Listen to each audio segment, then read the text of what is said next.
Hello, everybody. Uh, so, uh, yeah, I'm back. Nothing happened, don't worry. Basically, I know it's already been, what is it? The last video was made on March 28th.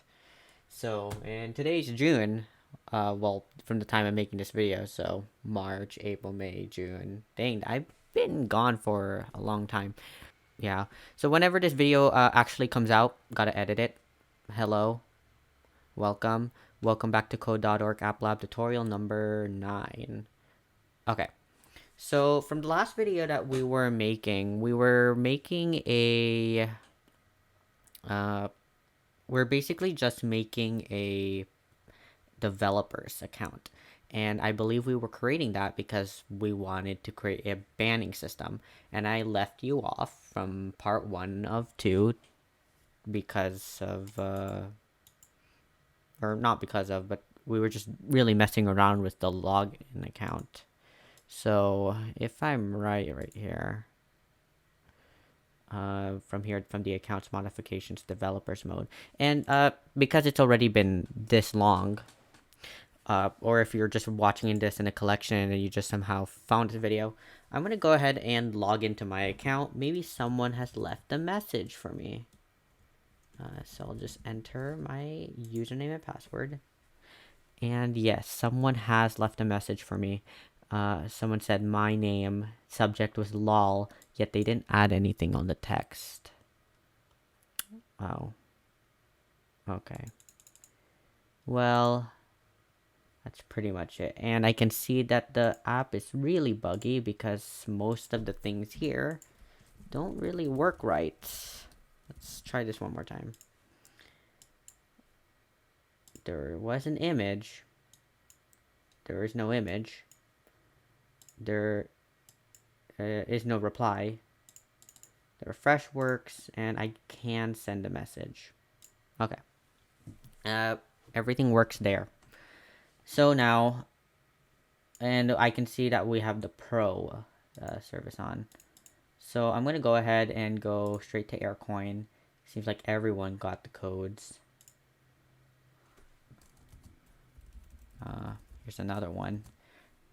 I'm not exactly sure why people are really validating this or using these since you can make your own app and make as much access codes as you want, but apparently someone made one, so or I'm making one, so if anyone wants this one, go ahead. But you know yeah. Anyways, I've been rambling. Okay, so yes, we do have the forget password already set up. So I can see here that we, on our debug console, that we have a warning on here, line 2. Button 2 does not exist. So I'm just gonna go ahead and get rid of that. We can just get rid of any, if there's something that doesn't exist, most likely we deleted something from the designed tab.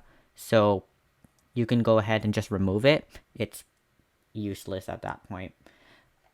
Now, on here on the account modify though, you can see here it's the button 21. I'm assuming that's because of the developers.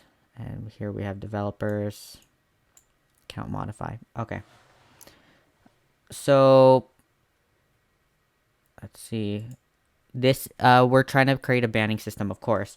So when you were to enter your username, which we will use, and actually what I'm going to do here is I'm going to go to my accounts page. And this is pretty helpful for people that that are editing using the developers, or not developers, using your regular, using the regular code.org. So if you're modifying stuff for your create records tab, it's a good idea to grab snipping tool if you're, of course, running Windows, and just copying or snipping basically the you're just basically snipping what your columns are, and it's pretty helpful to put it on the side, or maybe you can just write it down. Maybe you don't have Windows, or you don't have a second monitor. Just write it down, write your columns, and it makes it much easier. So when you're creating a record, it's that fast. And you can't see it right now because my screen recorder is not set on that screen. So yes, but you don't really need to see it. All you gotta know is that snipping it is very helpful. Having some type of reference is very helpful. Okay, so now since I have that all set up,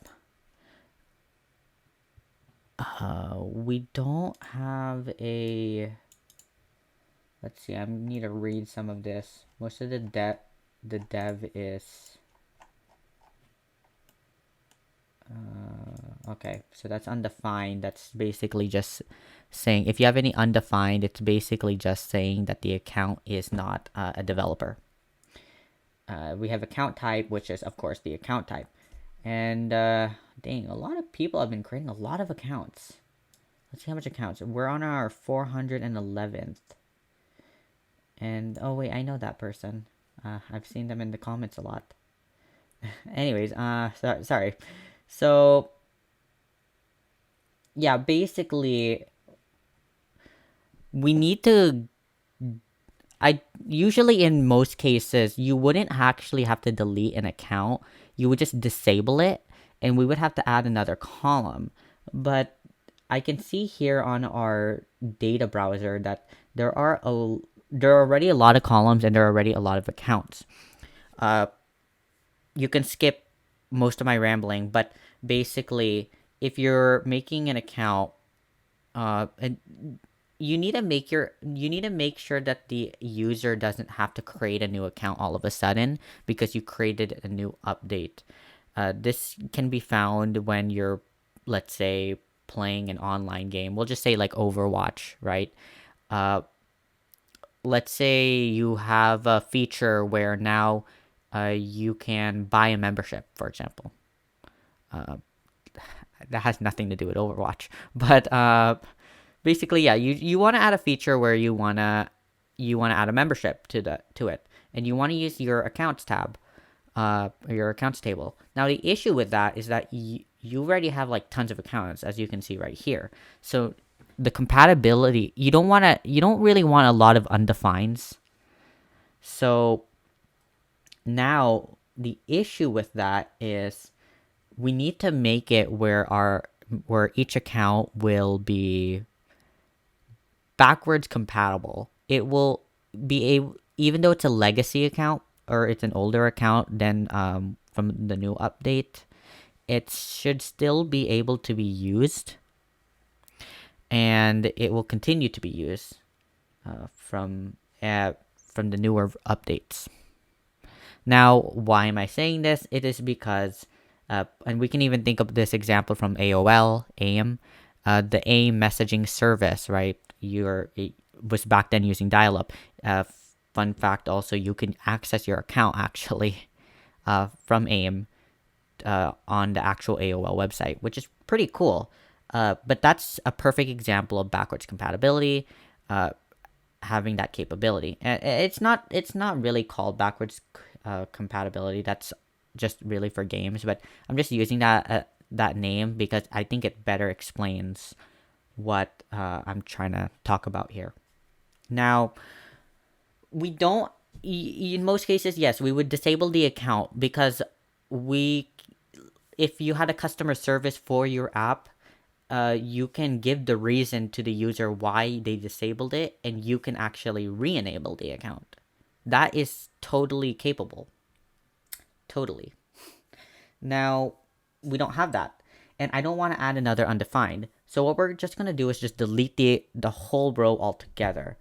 I don't recommend it, but in this case, for backwards compatibility purposes, and I know that's not the name, but just bear with me at that point. It's just something we're gonna have to try, and we haven't really dealt with delete records as much. Okay, so let's start coding it. So I'll go to code, and of course we need to read the record, so we have to grab the text from text input 3 from the account username. Now here is what gets a little weirder. Another user may have the same username. So what I'm gonna do is, let's see here. We need something that we can grab that's like... No, you know what? No, we can grab the name. Okay. So yeah, we'll just grab the username. So text input 3, account username. So after that, I'm going to go ahead and let's go ahead and mess with variables.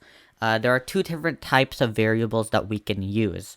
There is global variable and there is local variable. A global variable is one where the variable here, I'll show it as an example, but we will also be using global variables more often. Is when I declare a variable at the start of the app, so the app already recognizes it as soon you click run. So we'll just say this one's going to be called developer deletion. And right now, I'm going to go ahead and do assign a variable.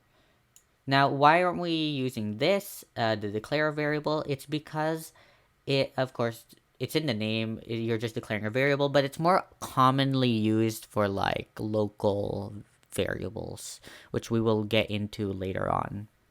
Now, you may be wondering why var x equals white space and then the x equals white space. Why aren't they the same? They aren't technically, because this one you're already declaring a variable and adding something with it immediately, while this one you're only modifying the variable. With that, get text input 3, and then the username. I'm going to go ahead and on to the X, and I'm going to go ahead and name it developer deletion. Alright. Okay, so now in the white space, I'm going to go ahead and do an opening parentheses, records, opening bracket, the letter I, lowercase I by the way, closing bracket, and closing parentheses, and dot or period, and that one's gonna say ID, all lowercase. And I'm gonna go ahead and press enter. Basically, we're recreating this one. Of course, you can always just go to data, create record, or not create records, read records, and then you can always just steal this one, and then just put it onto here. That's what I normally do, but if you don't want to do that hassle, we can always just type it manually. Okay, so yes, we do have the developer deletion, and we should be able to grab that ID. Now, if it doesn't detect that username at all, then what we're going to do is, instead of setting text right here, I'm going to go ahead and go to show text right here. And on the else, I'm going to go to the middle. This one's going to say prompt. Yes, prompt. And okay, so prompt, opening parentheses, and then another opening double parentheses, and this one's gonna say account not found. If you don't know what prompt is, it basically will when it is used, it will create an alert box in your actual browser. It doesn't do it inside the code or inside your app. It will actually alert you in your browser, and it's basically just gonna say whatever you type in it. You can even use this with this one, prompt the user for a value and store it on your variables. But we aren't going to be using that as much because it handles more of the browser side and not as much on the app side. Okay, so I'm going to do account not found, and I'm going to go ahead and do show blocks. And I forgot something. We need to add a semicolon. Semicolon so we can close it. We don't want to leave anything open. Alright, so yes, we do have the account not found. Perfect. Okay, so I'm going to go to data. I'm going to go ahead and create a new table. And this one's going to be called delete or account deletion. Of course, you don't have to make it this long, the name. You can name it, you can even name it just regular AD, or, you know. And we're going to do developer. And this one's going to say the account and the reason. And we'll do time. So again, I'm going to go ahead, I'm going to go snip it again. You can always write it in pen and paper just so you know what exactly we are doing. Okay, perfect. All right, so we're going to go ahead and go to code. And onto code, I'm going to go to data. I'm going to go to delete record, and I'm going to put it inside of the if. And this one's going to say accounts. And this one we have to be a little careful of. But the ID, we're going to just get rid of the one. And this one, we're not going to use any parentheses at all. We're just going to type in the variable developer deletion. And that is it. All right. And we can go to show text. And we'll do prompt again. Of course, you can always copy and paste this. I'm just going to type it. Make sure you add that semicolon in the end. And inside those parentheses, I'm going to go ahead and just do account deleted. And I'll do show blocks. Okay, so now we have the what is the reason part that we still need to add. So I'm going to go ahead and do create records and put it inside. And this one is going to say account deletion, which is the table that we just made right now. And I'm going to go to show text. I'll add a comma right here before the closing bracket that we just made, and or the close curly bracket. And I'm going to go ahead and put in account, a colon, and a single parentheses. I'll do a comma again. Reason, colon, and then the single parentheses, comma again. Time, colon, single parentheses. And I'll do show blocks. The reason we didn't add developer is because we can just replace the name to developer. And we can just get rid of Alice, just keep those single parentheses in there. Okay, so now we would need the developer's name on here. So how we determine whether they are a developer? Image 23. Oh, I just noticed something. On your ID 3, which is right here on the corner on your portal screen, go ahead and make it hidden because I've just noticed that we keep it there. Okay, this is one example of what global and local is. So we're actually using local variables right here. So what I'm going to do is I'm going to assign a variable, a main variable. I'm going to put this outside of the on event. So this isn't in any on event. By the way, this is on event button 4, otherwise known as the login screen. So I'm going to make it dev. And for these ones, I'm just going to go ahead and add 2 of these x equals white spaces inside and outside. And the x is just going to say dev. And this one's going to say 0. And this one's going to say 1. And I'm just going to get rid of the ones with the var. Okay, so that should fix the settings, because I noticed that we were having an issue on the settings one. So when you go to settings, you go into developers, and then you go to developers. Of course, you click image 26, which goes to the account modification. And right here on the create records, I'm going to go ahead to, let me see if we have a variable.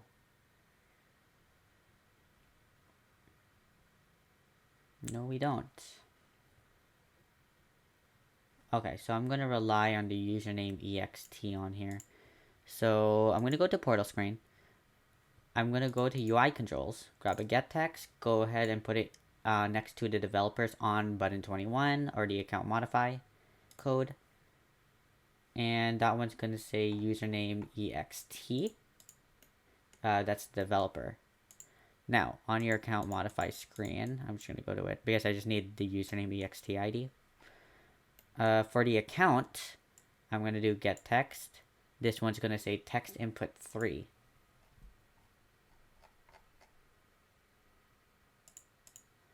For the account, because that's the account we're trying to delete. The reason, we're going to grab a get text again, and this one's going to say drop down 2. And for the time, what I'm going to do is I'm going to take out both of those single parentheses by using my arrow keys. I'll do date, and then an opening and closing, and I'll just press enter. And that should grab the date, or the time and date of when it happened. And button 19 goes to developers. So we can go ahead and actually try out this code. So for the purposes of this, I'm going to go ahead and steal an account.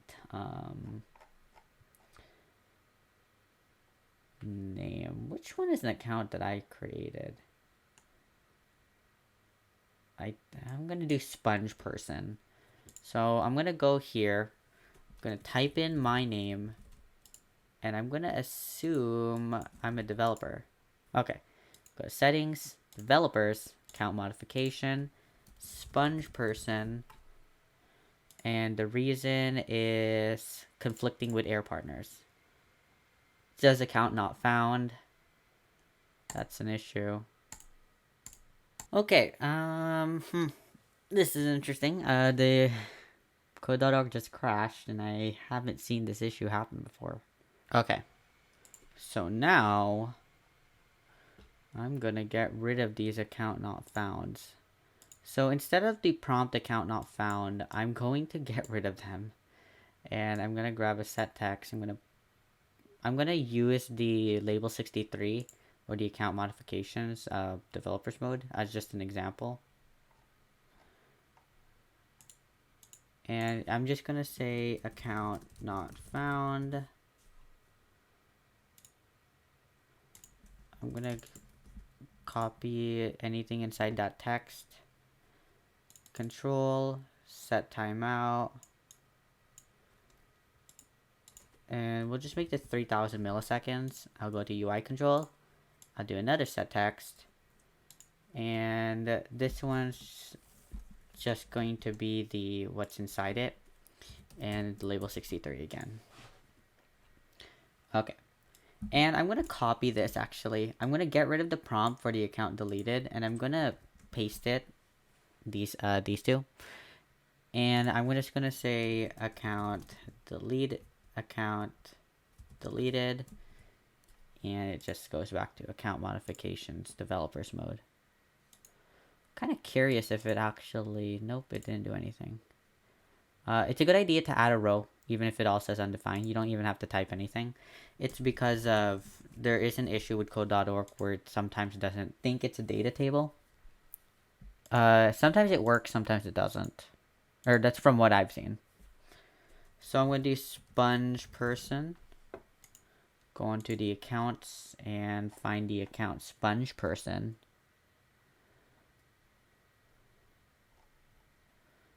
Reason, violation of terms of service. And there we go. It says account deleted. I'll go to account deletion. And there's another one.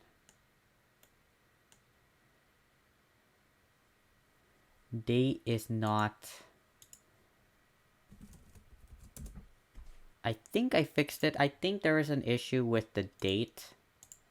I think it needed to be a capital D in order for it to work.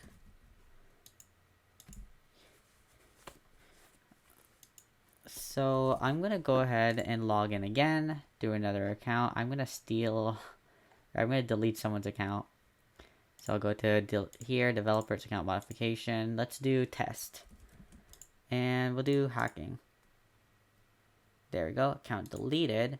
Go to account deletion, and it says here, developers Carlo. The account is test, and it says hacking. And it says the time. And if we notice here on the accounts, most likely I blurred it though. But if you had yours, you would be able to see it. But it would delete the account, which is what we want to do. And if I logged into another account,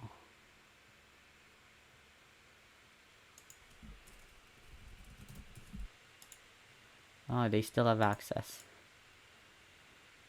Okay. So, basically, what we did here was we finished part 2 of deleting the account. But now there's a new issue where, there's a new rising issue where your code doesn't know whether they are a developer or not, an authorized developer. And that will be in another video. But other than that, hopefully this helped a bit on deleting an account. Well, anyways, thanks for watching. Have a wonderful day.